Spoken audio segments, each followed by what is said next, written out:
Friends, welcome to Prayashu Edu. Prayashu Edu में आपका स्वागत है। दोस्तों, आज हम देखने वाले हैं फ्रैक्शंस। जो महाराष्ट्र स्टेट बोर्ड क्लास 5 का जो बुक है उसमें एक टॉपिक है फ्रैक्शंस, और उसमें आज हम देखने वाले हैं प्रॉब्लम सेट नंबर 17। तो चलो देखते हैं क्या है ये फ्रैक्शंस। दोस्तों, सबसे पहले तो हम देखेंगे कि इसका एक्सप्लेनेशन। दोस्तों, फ्रैक्शन क्या है मैं आपको यहाँ पे दिखाती हूँ कि अगर मैं एक सर्कल बड़ा करती हूँ, इसके दो पार्ट करती हूँ, एक पार्ट मैंने शेडेड कर दिया, ठीक है। इसका मतलब क्या हुआ कि यहाँ पे एक सर्कल था, उसमें दो पार्ट मैंने किए और एक उसमें से मैंने शेडेड किया, ठीक है। सेम उसी तरह मैं और एक सर्कल निकालती हूँ, ठीक है, लेकिन अभी मैं इसके 4 पार्ट करती हूँ, बराबर है, और इसके 2 पार्ट में शेड करती हूँ। तो इसका मतलब इसका फ्रैक्शन क्या हुआ, इसका क्या होगा कि 4 पार्ट मैंने किए हैं और उसमें से 2 को मैंने शेड किया है।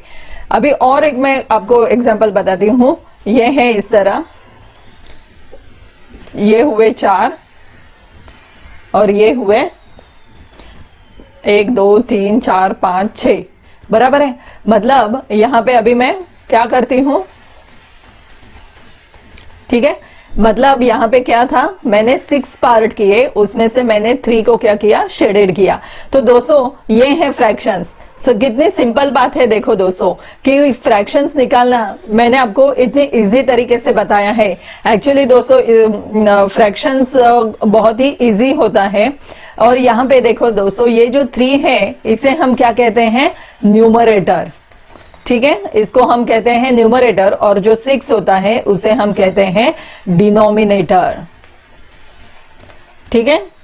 तो ये तो आपको समझ में आ गया। अभी दोस्तों, और सिंपल तरीके से मैं बताती हूँ कि जैसे हम न्यूमरेटर और डिनोमिनेटर को अगर 2 से मल्टीप्लाई करते हैं तो हमें इक्विवेलेंट फ्रैक्शन मिलता है। वो कैसे, तो वो मैं बताती हूँ। देखो दोस्तों कि 1/2, ठीक है, अगर मैं यहाँ पे 2 से मल्टीप्लाई करती हूँ, बराबर है, मतलब 2 1 जा 2 और 2 2 जा 4, बराबर है। ये हुआ इक्विवेलेंट फ्रैक्शन। मतलब कैसे कि यहाँ पे मैं और एक बार कर सकती हूँ, 2 1 जा 2 और 2 2 जा 4, मतलब 1/2 आ गया।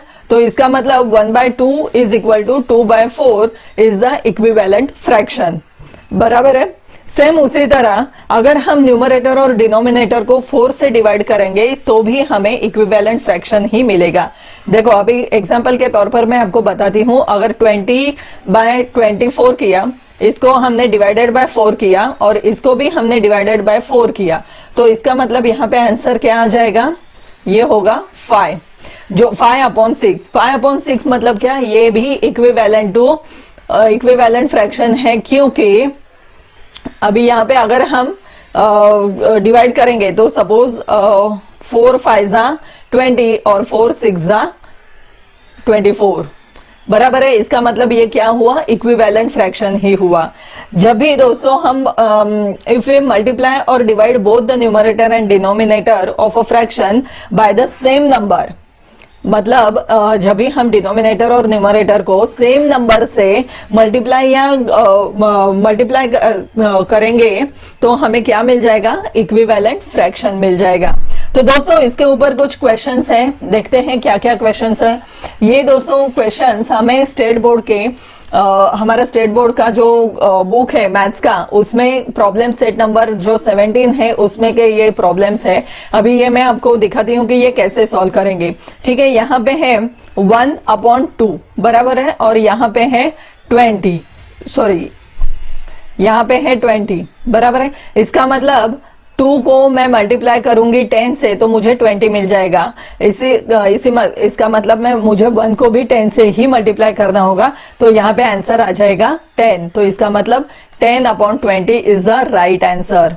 सेम उसी तरह मैं 3 को 5 से मल्टीप्लाई करूंगी, क्योंकि मुझे आंसर यहाँ पे चाहिए 5, बराबर है। सेम उसी तरह मुझे 4 को भी 5 से मल्टीप्लाई करना होगा, तो यहाँ पे कितना आंसर आ जाएगा, 20। तो यहाँ पे जो कॉलम है, यहाँ पे जो स्क्वायर है, यहाँ पे आंसर आ जाएगा 20। अभी देखते हैं 9/11। 9 को अगर मैं 2 से मल्टीप्लाई करूंगी तो मुझे आंसर मिल जाएगा 18, बराबर है। सेम उसी तरह मुझे 11 को भी 2 से ही मल्टीप्लाई करना होगा, तो मुझे आंसर मिल जाएगा 22। इसका मतलब यहाँ पे कितना आंसर आएगा? 22। सेम उसी तरह 10/40, ठीक है। यहाँ पे अभी एक है कि 40 है, मतलब यहाँ पे हमें क्या करना होगा दोस्तों? एग्जैक्टली हमें यहाँ पे जो डिनोमिनेटर दिया है और ये डिनोमिनेटर है वो इस डिनोमिनेटर से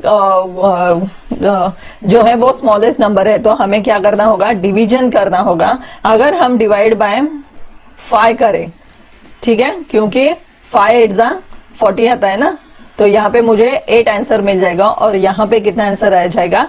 2। तो इसका मतलब जो स्क्वायर है उसमें आंसर आ जाएगा 2। समझ में आ रहा है दोस्तों आपके? देखते हैं अगला क्वेश्चन।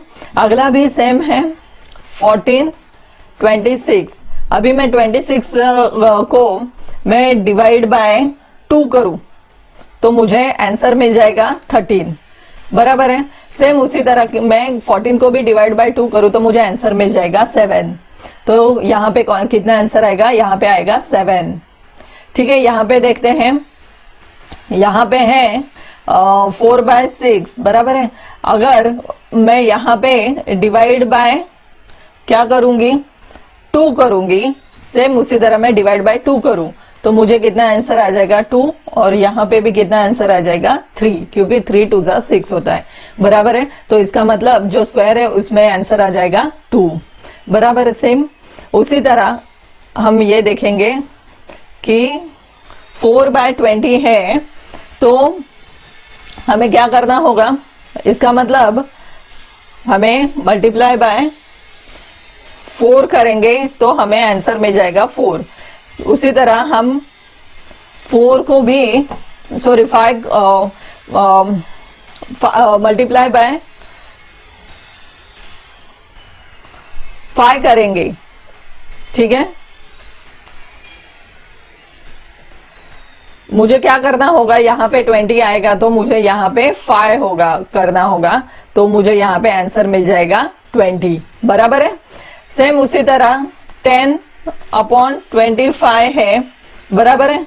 अगर मुझे क्या करना होगा? 2 मल्टीप्लाई बाय 5 करूंगी और 5 मल्टीप्लाई बाय 5 करूंगी तो आंसर मिल जाएगा 10/25। इसका मतलब ऊपर जो न्यूमरेटर आएगा वो कितना होगा? वो होगा 2, बराबर है। अगला क्वेश्चन देखते हैं। Find N equivalent fractions with denominator 18 for each of the following fractions. मतलब ये जो फ्रैक्शंस दिए हैं इनके हर एक के डिनोमिनेटर 18 ही आने चाहिए, तो उस तरह से हमें इनका मल्टीप्लिकेशन करना होगा। पहले देखते हैं 1/2 है, तो मैं 2 को अगर कितने नंबर से मैं मल्टीप्लाई करूंगी तो मुझे डिनोमिनेटर 8 मिल जाएगा, तो वो होगा 9, ठीक है। अगर मैं डिनोमिनेटर 9 से 2 को मल्टीप्लाई करती हूं तो जाहिर है मुझे 9 को 1 से भी मल्टीप्लाई करना होगा, तो मुझे आंसर कितना मिल जाएगा? 9/18 आ गया। सेकंड है 2/3, ठीक है। अगर मुझे 3 को कितने से मल्टीप्लाई करना होगा तो मुझे 18 मिल जाएगा, तो वो होगा 6। तो मुझे 2 को भी 6 से ही मल्टीप्लाई करना होगा, तो मुझे आंसर कितना मिल जाएगा? 12/18, ठीक है। सेम उसी तरह 4/6 है, ठीक है। 4/6 मतलब 3 और सेम यहाँ पे भी 3, तो आंसर मुझे मिल जाएगा 12/18। समझ में आ रहा है दोस्तों आपके? अभी 2/9, 9 2 18 होता है, बराबर है। 4/18 समझ में आ रहा है। सेम उसी तरह 7/9, यहाँ पे मैं 2 कर से मल्टीप्लाई करूंगी 14/18, ठीक है। सेम उसी तरह 5/3, 3 6 18, 5 6 30/18। समझ में आ गया दोस्तों? आपको डिनोमिनेटर है वो 18 आना चाहिए, तो उस नंबर को जितना उस नंबर के से कितने नंबर से मल्टीप्लाई करके हमें 18 आएगा तो वो नंबर हमें वहां पे लिखना होगा और डिनोमिनेटर 18 लाना होगा। देखते हैं अगला क्वेश्चन क्या है। Find N equivalent fraction with denominator 5 for each of the fractions. अभी यहाँ पे हमें डिनोमिनेटर पूछा है। मैं फर्स्ट आपको दिखाती हूँ कि अभी जो 15 जो दिया हुआ डिनोमिनेटर है, जो वो बताया गया डिनोमिनेटर से ग्रेटेस्ट नंबर है, तो इसका मतलब हमें यहाँ पे क्या करना होगा दोस्तों, हम यहाँ पे करेंगे डिवीजन। ठीक है, अभी यहाँ पे 15 को मुझे 5 डिनोमिनेटर आने के लिए मुझे क्या करना होगा, 3 5 15 होता है, बराबर है। तो इसका मतलब मुझे 3 से यहाँ पे डिवाइड करना होगा। मैं 3 को 6 से डिवाइड करती हूँ तो मुझे आंसर मिलता है 2, और 3 को मैं अगर 15 से डिवाइड करूँ तो मुझे आंसर मिलता है 5। आ गया हमारा डिनोमिनेटर 5। सेम उसी तरह अगला भी है 10/25। हमें 5 डिनोमिनेटर चाहिए तो हमें यहाँ पे भी डिवीजन ही करना होगा। मैं यहाँ पे भी 5 से डिवाइड करती हूँ। ठीक है, यहाँ पे आंसर होगा 2/5। ठीक है, अगला देखते हैं 12/30 डिवाइड बाय 6 होगा। ठीक है, यहाँ पे 2/5। अगला देखते हैं 6/10 डिवीजन क्या होगा, यहाँ पे होगा 2, क्योंकि 2 5 10 होता है, बराबर है 3/5, बराबर है 21/35 डिवीजन है। यहाँ पे मैं 7 से डिवाइड करूंगी क्योंकि 7 5 35 होता है, बराबर है 3/5। देखो आ गए सबके डिनोमिनेटर 5। समझ में आ गया दोस्तों आपके। देखते हैं अगला क्वेश्चन क्या है। From the fraction given below pair of the equivalent fractions. अभी यहाँ पे एकदम सिंपल है, यहाँ पे हमें पेयर ऑफ करना है कि इक्विवेलेंट फ्रैक्शंस कौन सा है। दोस्तों यहाँ पे देखो आपको क्या ढूंढना होगा, ऐसे नंबर कि जिसके जो फ्रैक्शंस है वो इक्विवेलेंट हो गए। अभी मैं यहाँ पे दिखाती हूँ कि 2/3 ये है 18/27। क्योंकि अगर मैं 2 को 9 से मल्टीप्लाई करूं तो मुझे 18 नंबर मिल जाता है। सेम उसी तरह मैं 3 को 9 से मल्टीप्लाई करूं तो आंसर मिल जाएगा 27। इसीलिए ये क्या हुआ, इक्विवेलेंट फ्रैक्शन हुआ। दोस्तों सेम उसी तरह अगर हम क्या करेंगे कि 5/7 है, ठीक है, ये होगा इक्विवेलेंट फ्रैक्शन 10/10 का 10/14 का, क्योंकि अगर मैं 5 को 2 से मल्टीप्लाई करूं और 7 को 2 से मल्टीप्लाई करूं तो मुझे 10/14 मिल जाएगा, बराबर है। सेम उसी तरह 5/11 का है 15/33, क्योंकि मैं अगर 5 को 3 से मल्टीप्लाई करूं और 11 को भी 3 से मल्टीप्लाई करूं तो मुझे आंसर मिल जाएगा 15/33। और जो रह गया है वो है 7/9 का है 14/18, क्योंकि 7 मल्टीप्लाई बाय 2 और 9 multiply by 2 is equal to 14/18। तो ये हुए इक्विवेलेंट फ्रैक्शंस। ठीक है, अगला देखते हैं। अगला है find 2 equivalent fractions for each of the following fractions. इसका मतलब ये हमें क्या है कि किसी भी नंबर से आप इसको मल्टीप्लाई कर सकते हैं। जैसे कि मैं अभी बताती हूँ 7/9 है, मैं 7 मल्टीप्लाई बाय 2 करती हूँ और 9 मल्टीप्लाई बाय 2 करती हूँ, 14/18। ठीक है, दूसरा होगा 7 9, तो 7 मल्टीप्लाई बाय 5 और 9 मल्टीप्लाई बाय 5, तो इसका आंसर होगा 35/45। ठीक है, सेम उसी तरह 4/5, 4 मल्टीप्लाई बाय 3, सेम उसी तरह 5 multiply by 3, 12/15। 4/5 is equal to 4 multiply by 8 और 5 मल्टीप्लाई बाय 8, तो कितने हो गए 32/40। नेक्स्ट है 3/11। उसी तरह मैं 3 को अगर 4 से मल्टीप्लाई करूं और 11 को भी 4 से मल्टीप्लाई करूं तो आंसर मुझे मिल जाएगा 12/44। और 3/11 है, जैसे कि 3 मल्टीप्लाई बाय 9 और 11 मल्टीप्लाई बाय 9, तो आंसर मुझे मिल जाएगा 27/9। तो देखा दोस्तों आपने कि कैसे ये फ्रैक्शंस बहुत ही इजी है। तो आपको क्या करना है दोस्तों, ये फ्रैक्शंस जो है इसके कुछ प्रॉब्लम्स अगर आपको चाहिए होंगे सॉल्व करने के लिए तो आप मुझे जरूर कमेंट्स करना। मैं आपको इसकी एक वर्कशीट भी दे सकती हूँ और वो चेक भी कर सकती हूँ।